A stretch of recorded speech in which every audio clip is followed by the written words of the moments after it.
Hi, welcome to Gallery Talks at Common Ground.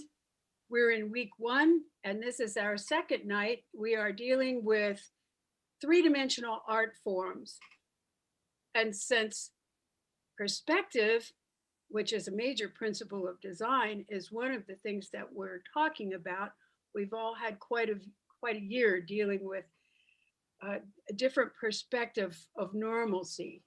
We're going to be talking about it in three-dimensional art forms tonight. And in many cases, perspective is not that beautiful distance you get in the landscape.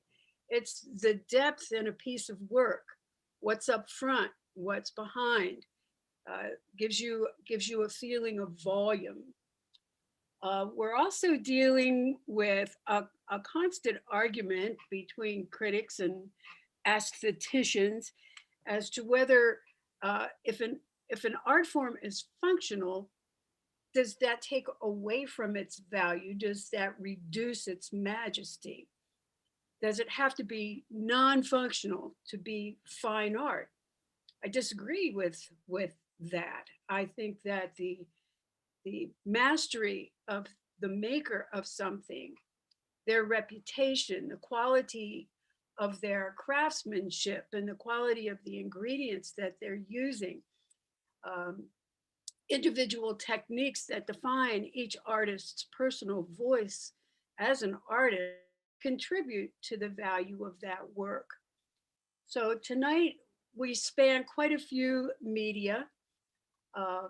We are working first with Nicole Diem. Nicole has become part of the Art and Art History Department faculty at McDaniel College. And she is a high school art teacher. So she has been struggling, as many of you have, with the virtual live combination all year and has maintained her vitality as a teacher and her craftsmanship as an artist. She's also a consigner with us at Off Track Art Gallery in downtown Westminster, and she does shows. One of the notable ones locally is the studio tour where she is at Shiloh Pottery. Nicole, tell us about your work.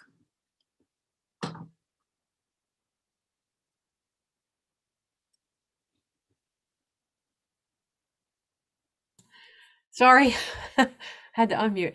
Like Linda said, I am a Carroll County art teacher. I am just finished up my 25th year teaching and, kind of dabbled as an art teacher in all media, but found my passion in clay.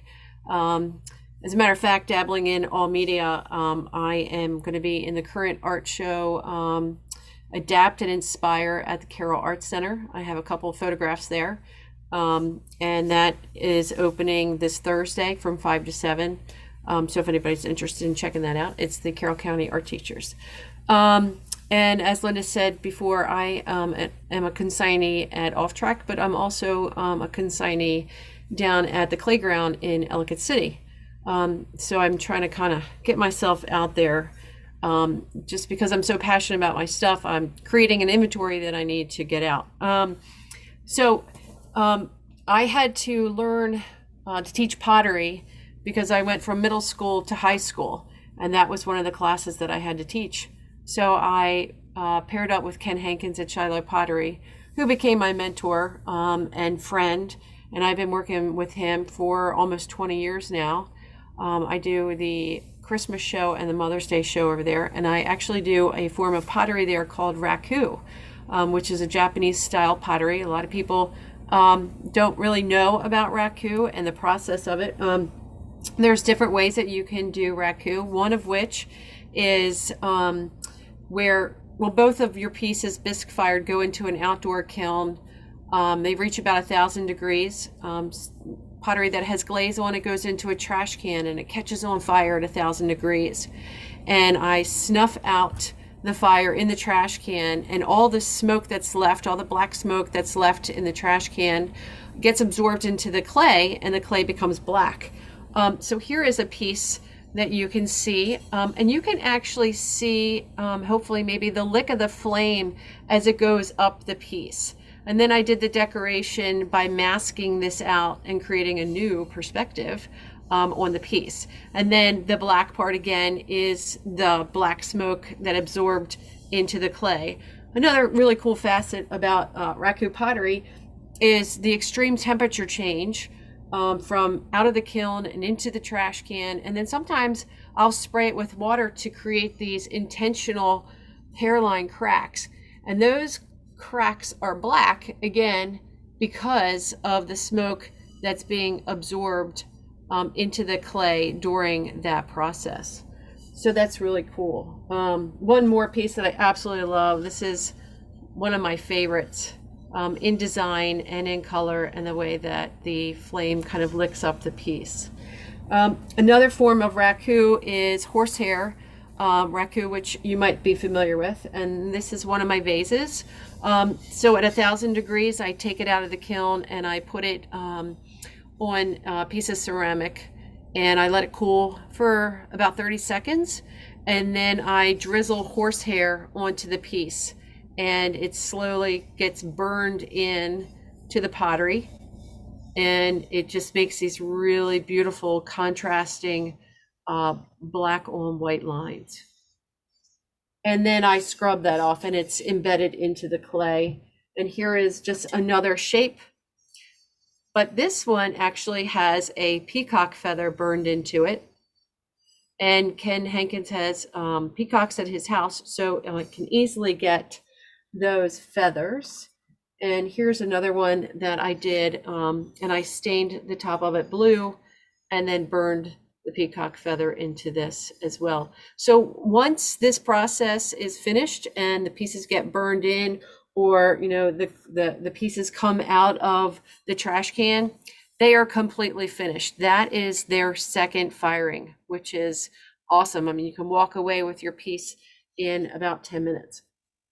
So during the pandemic, I kind of had a little extra time, and I was always making functional pottery, woven baskets, bowls, chip and dip plates, mugs, lots of coffee mugs. People love coffee mugs. And so I was at a friend's house. We were having a bonfire, and she brought me down this wine tumbler made of ceramic, and I absolutely fell in love with it. And what was really awesome about this piece was that it was marbled clay, and it was red, red rock, red clay, and white clay. And I thought, well, that's really cool, but what can we do with color? So I investigated, researched, and then bought all these mason stains and started creating marbled clay. And here is a wine tumbler that I did, and this has cobalt blue in it. And it honestly, it just fits beautifully in your hand. You can put it in the freezer. You can warm it up for a hot toddy, something warm, hot chocolate, coffee. But each piece is unique in its own. I can't control the clay. What I do is I mix a chemical into the clay, different colors, and then I stack those colors with white clay. I wedge them just a little bit, and then I throw them on the potter's wheel. And this is a tall tumbler of the same cobalt. And I absolutely fell in love with this technique and this method. And here's one that's very kind of beachy. Let's see if I can pull back, and that's a little bit more colorful. So this is my new kind of go-to, and I think that this is what people are beginning to assign me with. This is my kind of my trademark. I don't think I've ever seen any of this in Carroll County, but I know that it's traveled all the way to Colorado and California, and Virginia and Massachusetts and Maine. So I'm really excited about that. And I will be doing the Bethany show in September, and I look forward to sharing these with my fellow sea friends down there. And I think that might be about it. Other than I just absolutely have a passion for clay, and I always appreciate when people appreciate what I do and what I make. It just makes me feel like what I'm doing is all for the right of the world. It's just a good thing that I enjoy and I can give back to others. I think that's it. I'd like to introduce Lenora Kandiner to you. She is a multimedia artist. She's expert at everything she picks up. She works in polymer clay, she works in felt, she plays the nickel harpa. Lenora has just told me her beautiful work. She has been invited to join an artist co-op near where she lives. So other people will be able to enjoy her work in her neighborhood. Tell us about what you make and what your students are doing, Lenora. Okay, so I've taught Polymer at Common Ground a number of times in the past, and I've always brought half my studio with me. I've brought 9 pasta machines for students to use. I've brought a zillion other tools. I've brought several different brands of polymer so people can try them and see the differences. But when we decided we were going to go on Zoom, I had to rethink it because that wouldn't work on Zoom. So I went back to the basics. I've been doing polymer for 30 years, and it's the first art medium that I did as an adult. I hadn't done any art since I was a teenager when I discovered polymer. And the first night I made a pair of earrings to match an outfit using a cylindrical drinking glass to roll it out. And so I tried to go back as close to that and to not use any tools that people weren't likely to have around the house that they couldn't dedicate to polymer. And so it's a whole, I'm teaching many of the same things. They take longer if you don't have tools, but the concepts are still there and people can get the concepts. So what I've been doing in polymer for many years now is making ginkgo neck pieces. And ginkgo is my totem. I love ginkgo because it's a survivor. But when the pandemic started, I didn't want to be wearing outrageous jewelry that people wanted to touch. I didn't want anybody in my face.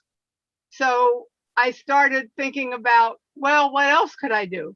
So here is a vessel that I did with a ginkgo theme. And there it opens. So that's a 3-dimensional piece.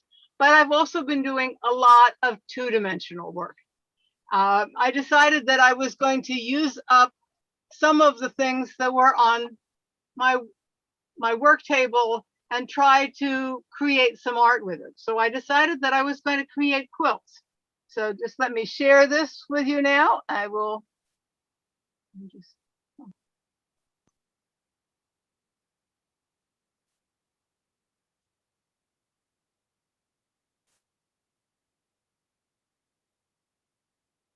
So can you see it?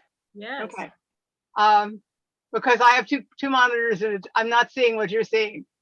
And so this is a quilt. And I set the squares on point. You know, it's a lot easier to do it in polymer than it is to do it in fabric because you don't have to worry about the seam allowances. So that was the first one that I did. And then there was the next one. And I finished that idea.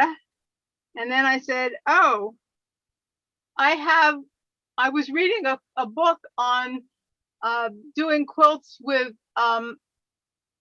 curved edges. I said, oh, it'll be so much easier to do curved edges in polymer than it was in fiber, in quilting fabrics. And then I had a few scraps left, so I did one more. And then I said, I like doing this. I'm going to do more of them, but I haven't yet. But I wanted to talk about a different kind of perspective. And I wanted to talk about perspective in teaching. And I have a slightly different perspective on teaching than some other teachers, in that I want to teach techniques. I want to teach comfort with the medium. I don't want to teach you how to do a particular project. I hope that you will take what I teach you and do your own thing. And that's part of the way that I approach teaching. And I've done that in all of my polymer classes at Common Ground. I did it in my needle felted landscape class last year as well. And it's so rewarding for me to see what people with a variety of different backgrounds do when they're given the ability to just learn a new medium and do whatever they want to do with that medium. And it's the reason that I love teaching at Common Ground, is because we got all of these people with fabulous backgrounds and lots of creativity, and they just go and run with it.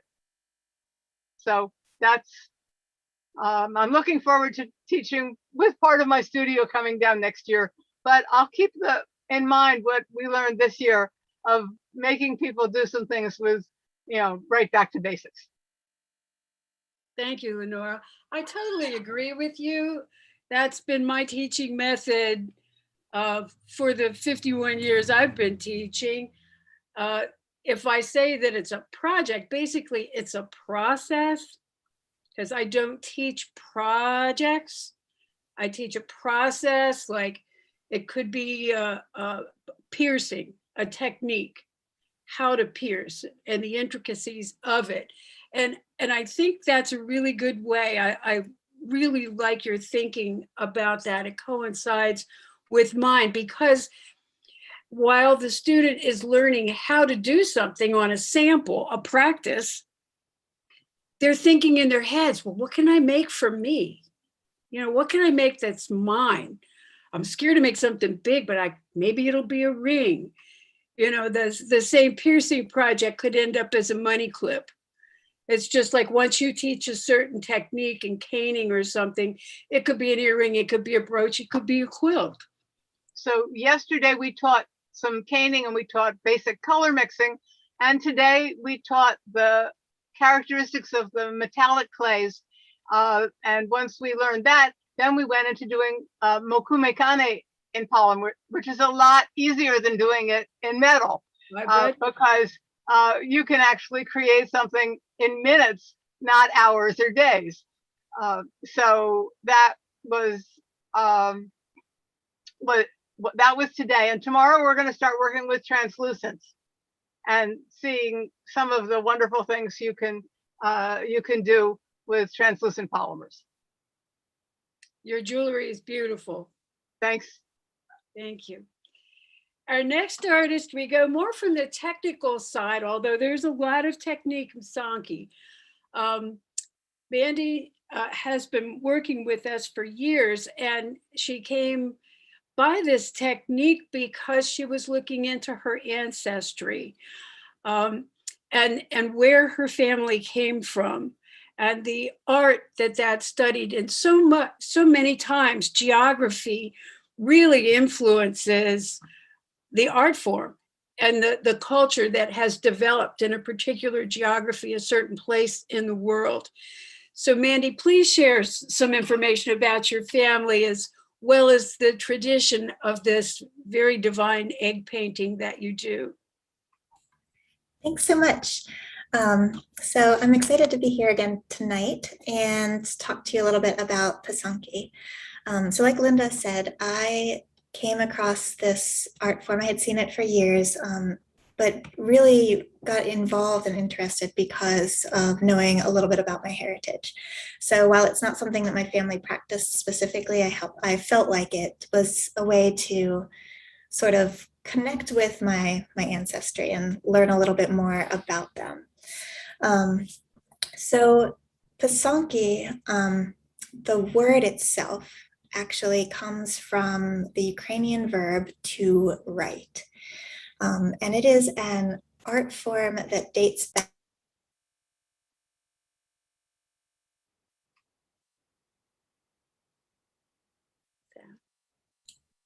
I've been muted this whole time. No, it just happened. Oh, so what did you hear? Pysanky is a Ukrainian word that means to write.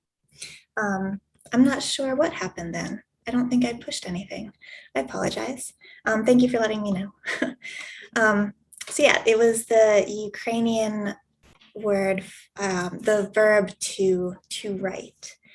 And it's an art form that dates back at least 2,000 years. So it's a very ancient art form. And though this particular form is unique to the Ukrainian area, eggs have been revered and sort of symbolic of rebirth and growth in cultures across the world, which I think is pretty interesting. So I'm going to share my screen and see. Hopefully you can all see that. Can you see my screen? Yes. Okay, thanks.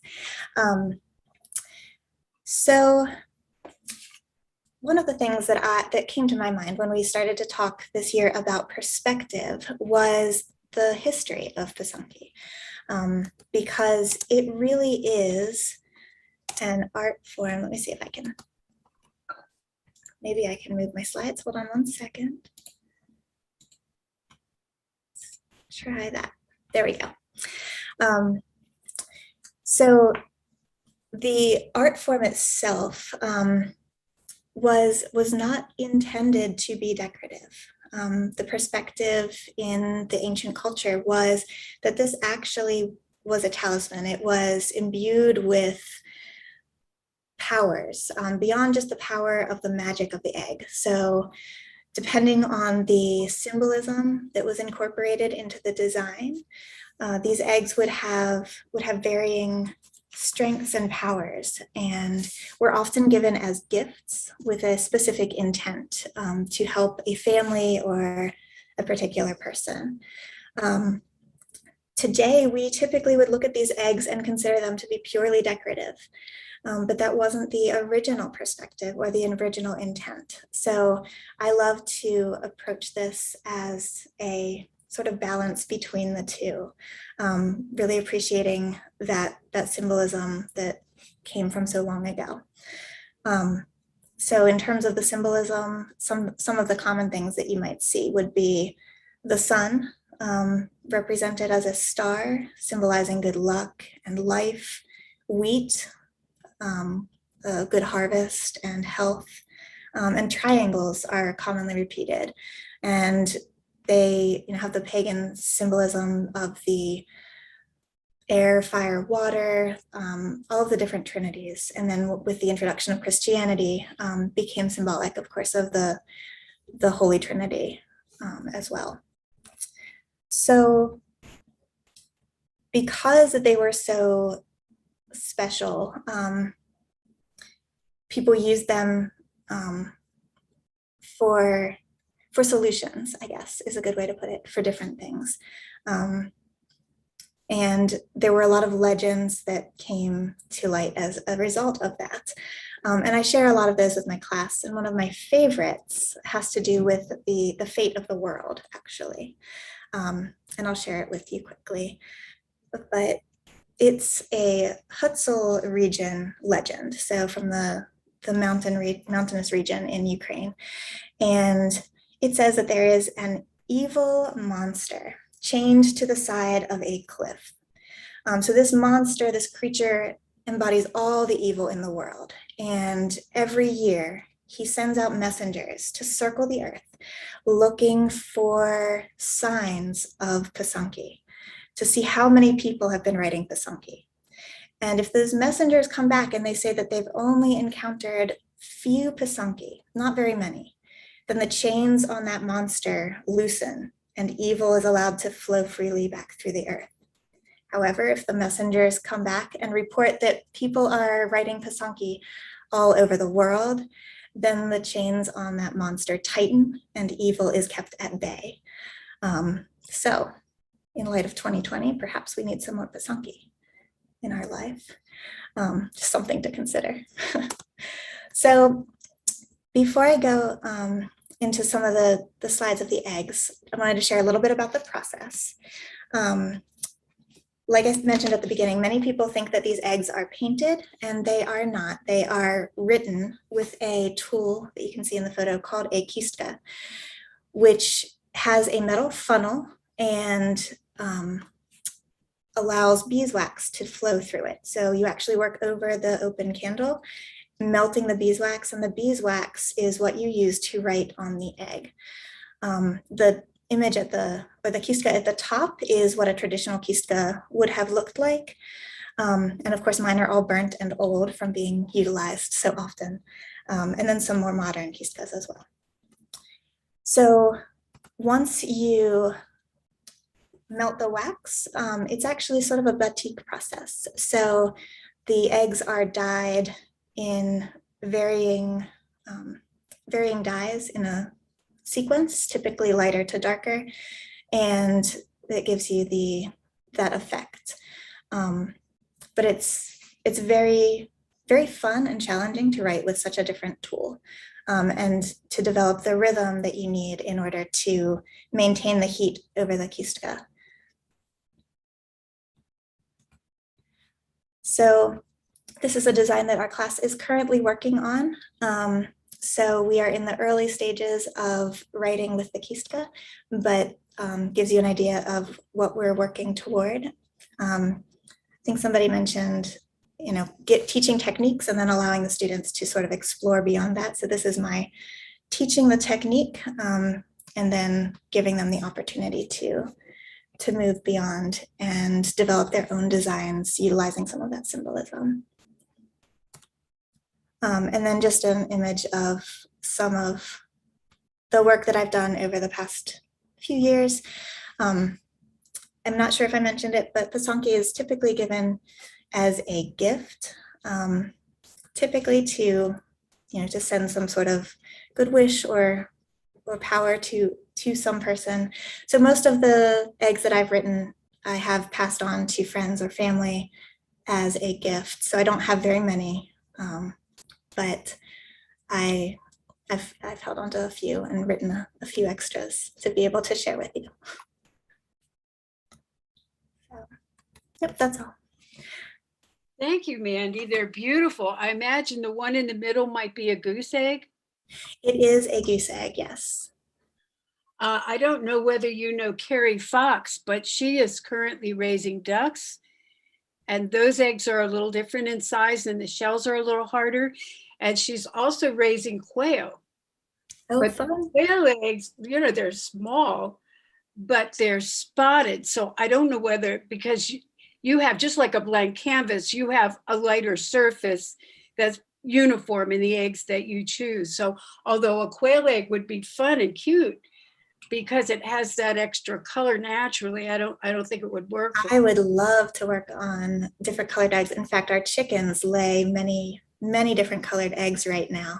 And you can, if you see the brown egg in the image, that was actually that dark brown color to start. And rather than using the dyes, I used an etching process to etch away the layers of the shell and produce different layers of that original color of the egg. And I've also done, I don't have it in this image, but I've done some experimenting with using a colored egg as a base and then adding in certain specific colors of dye that might complement that. So I'm hoping actually to do a little bit more of that this week once we're done with our class design. That sounds so exciting. It's interesting to me that in the kind of the rainbow colors that Nicole is using as she spins her wine goblets and she spins her tumblers, it's more similar to what Lenora is doing as she blends and whirls all those colors. But yours is so precise because of that tool and because you're using symbols. So your work is less abstract and very narrative in its intention. Interesting. We'll come back to some comparisons and contrasts once we give Wayne a chance to present. Wayne Werner and I were fortunate enough to have a remarkable mentor in John Fix. I monopolized John for several years during my master's program at Towson, and pretty soon after my exit, Wayne was there monopolizing John Fick's attention for a couple of years. Wayne comes from a family of metalsmiths, and he will tell you about that. He's talking about himself as an artist, but he's also talking about himself as a businessman, the business of art. Take it away, Wayne. Oh, thanks, Linda, and hi, everybody. It's been great listening to the talks. It really, it's amazing that every time I go to Common Ground, I seem to kind of leave with more than I brought. I learn a lot from the students and the community there, so it's wonderful. I've got to thank Walt and the Common Ground family for the opportunity to be a part of it. And for John Fix, he literally, I guess, left me his position to teach metalsmithing at Common Ground. The Art of Business is a class that I'm teaching, and it's kind of designed to help dial people in and demystify the potential business that can be had. I guess one of the themes that I hear tonight is passion, you know, and how Nicole and Mandy and Lenora and of course you, Linda, have a great passion for what you do. And then we get into the profitability aspect, and you know, it's not only a challenge, but maybe a dirty word, you know. So that's something that we think about in a business, you know, aspect of what we're doing.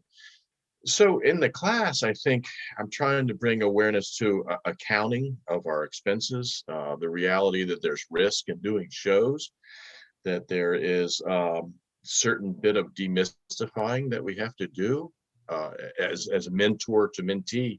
We have to sort of demystify or have to demystify to my students, you know, what is normal out there, how to get into shows, how to price your work, how to value yourself. So all those kind of things come into this mix. And I keep going back to the theme with business with my students at Common Ground is that, you know, it doesn't matter what we do, whether we're musicians or we're artisans or whatever. Our job is really to do whatever it is we have a passion for, and then connect and reconnect with people who connect with our work. That was a quote that a fellow named Michael Good gave me years ago. We were standing at a show, and he said, "Oh, look at so-and-so over there. They're really busy." And he said that so-and-so's got it figured out because they just pay attention to connecting and reconnecting with people that connect with their work. And I thought, wow, that's really kind of boils it all down. It doesn't matter what you do, just do it and find your audience, right? And do your job to make yourself available to them. So in the class today, we were working on artist statement, and you know, that can be tricky. And then to boil it all down, and we were working on five images to represent ourselves. And one of the students said, "Well, I'm kind of all over the map. You know, I'm doing this, I'm doing that. I'm still exploring myself." And I think it falls into our theme of perception and perspective, because an audience might have this perspective over an artist's work. And I think that it's okay to have different, you know, variations of our own work. I saw it in, you know, Nicole's work, Mandy's work, Lenora's exploring other things. I know you've explored things, Linda. So I had 5 images I was going to show. They're my newest 5 images. But I think I need to back up and show a few previous to that, because I guess what happened is I evolved as an artist. And I hope that's a natural thing. So let me see if I can do a screen share here, and then I'm going to back up a little bit with it.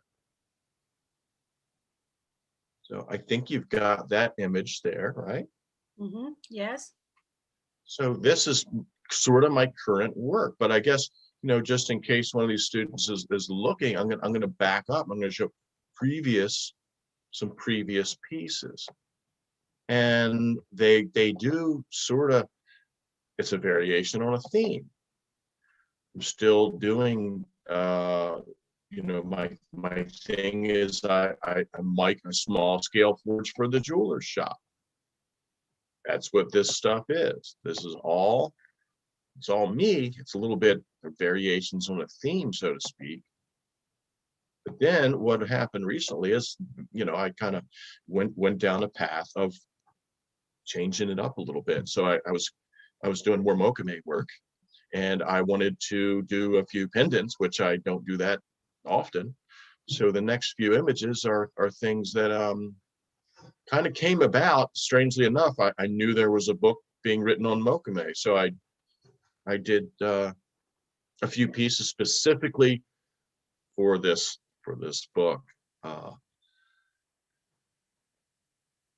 and they all are sort of, just the newest, latest versions of myself. And I think it, like I say, I learned a lot from my students. So I told my students, I said, let's if you're going different directions with your work, it's okay, but there's got to be a common theme, that runs through this. So let's, kind of pay attention to that. Another interesting thing is that while I was doing the mokume work, I learned about a show at the Tellus Museum, which is a science museum down in, it's in Georgia.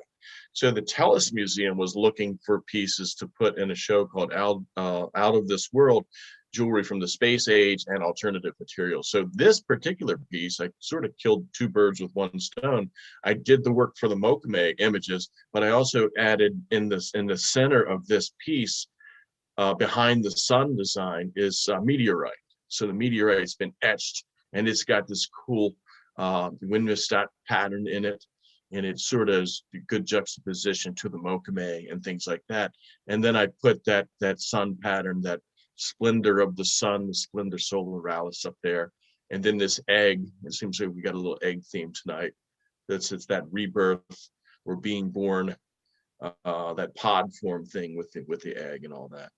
The last image is this one, and it's got meteorite on the bottom here and that little crescent moon. I think you can see my cursor.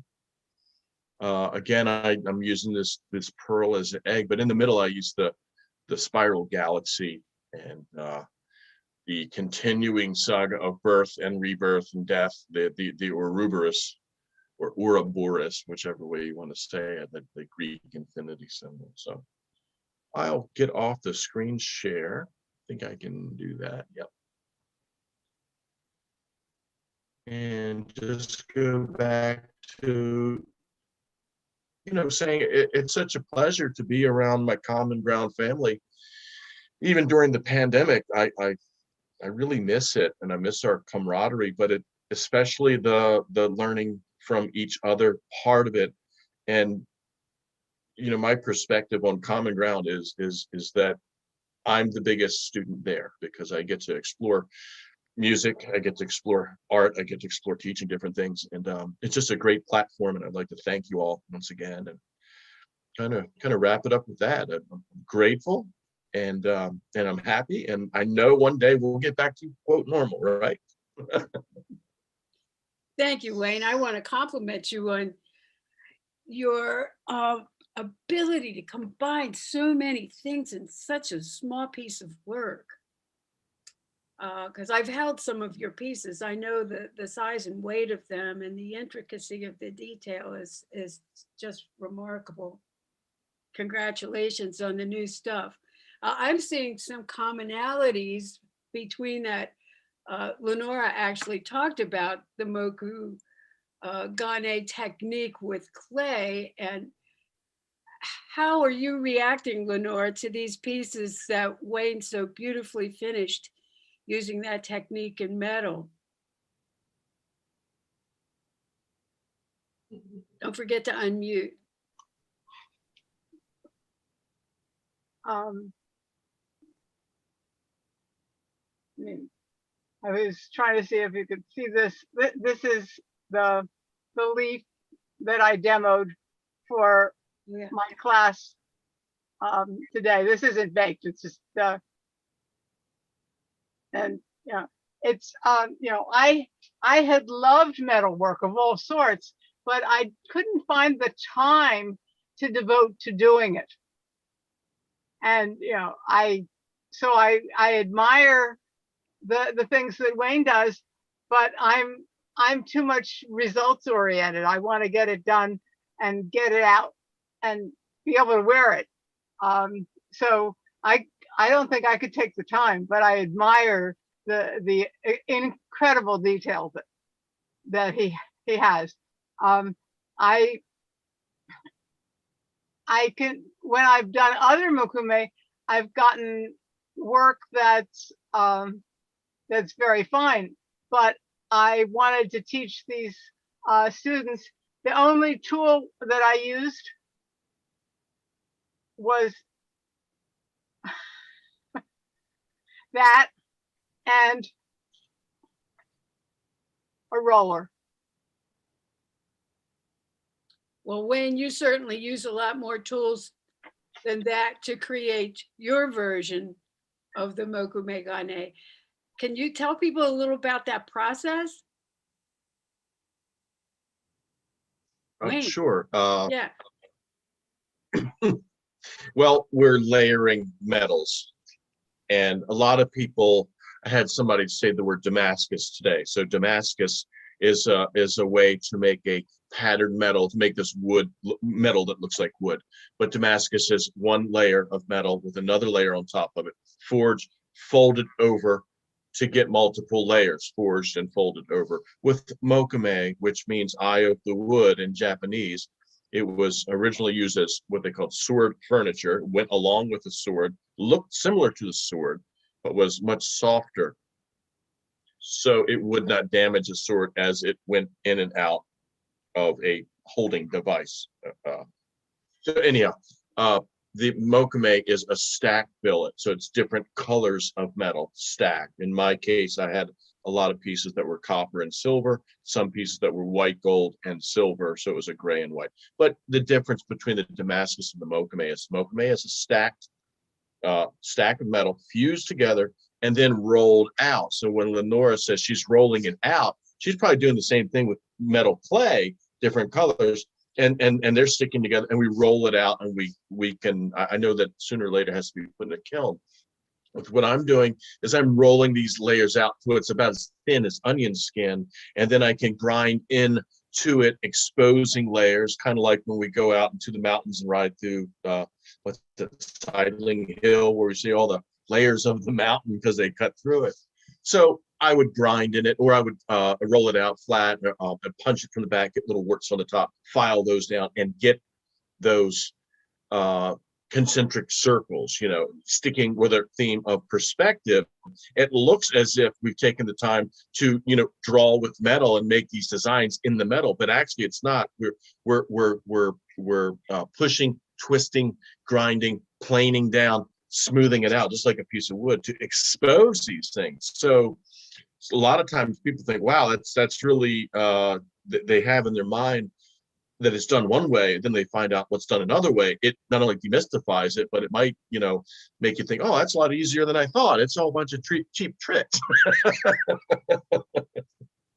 So I hope that answers your question. Process, you're preparing like a blank sheet.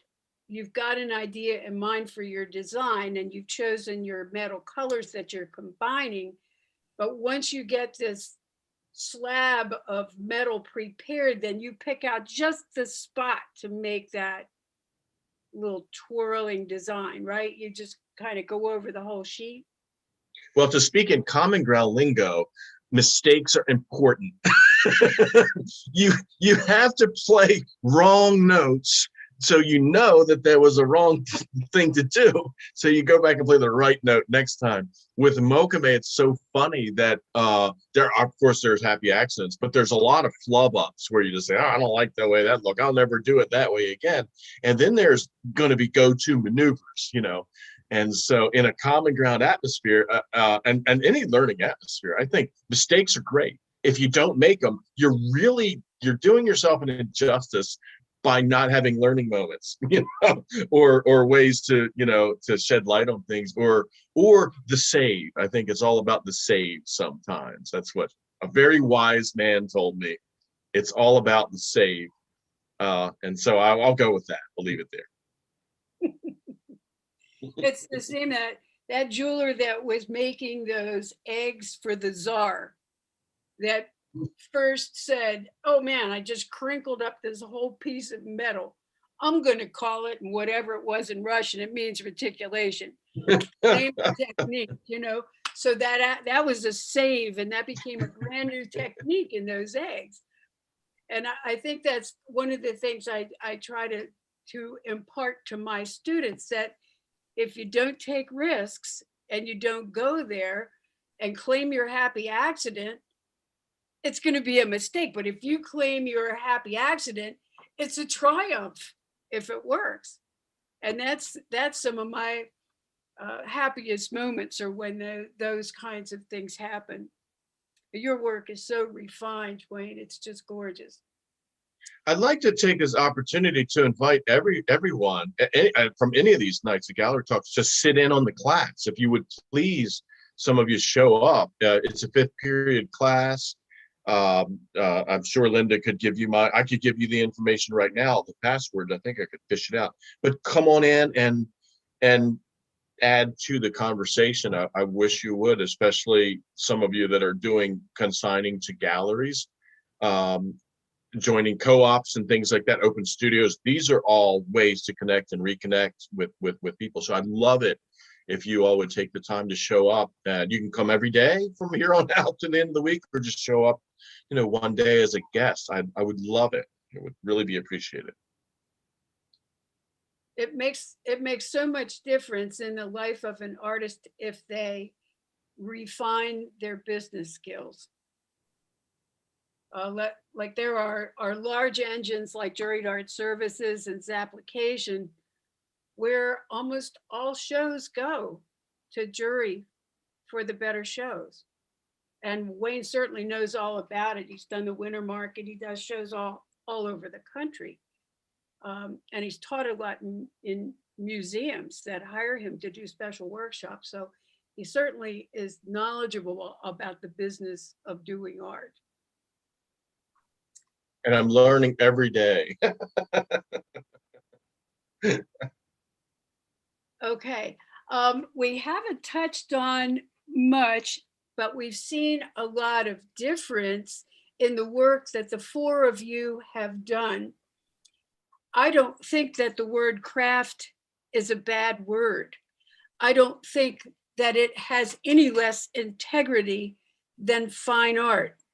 But there's always this argument, this like snootiness about, oh, fine art, those people who do fine art, they must be more intelligent, their work is more valuable. How do you react personally when you hear that argument going on, and where do you feel your work fits? Just piped up. Ladies first. I'll say that, a good term, about honing your craft. I feel like, my sister has a piece of pottery for every year that I was doing pottery. And oh my gosh, I'm like, throw them away, I mean, they're like bowling balls. They're so heavy, and they're big or little. They're little and bowling balls. And so I think over the past 18 years, I have really honed my craft. And I think that that's okay. I mean, I do sculptures. They could be considered fine art, and functional and decorative, like pieces like this you can find in a museum that Native Americans have created. Now, is that a craft or is that fine art? I mean, I would have to say both. And again, I think it's really important for artists to hone their craft, their skill. And that's how I feel about craft and, artisan work. I mean, I think if you're doing shows, or not even doing shows, I think there's a much appreciation for that skill, and when you have that passion about a particular skill, then you become that artist of that skill, and and you're just honing what you do, and you're just doing it better every time.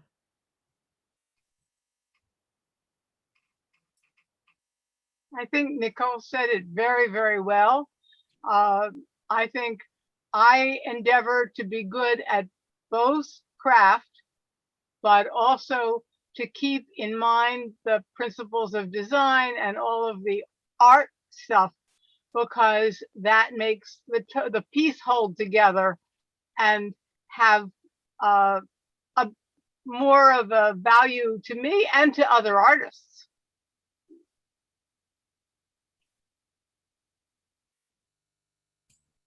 I agree with what you both had to say. I think that there is a balance, and I think that if an artist has worked to master those skills, then that can elevate just about anything to what I would consider a fine art.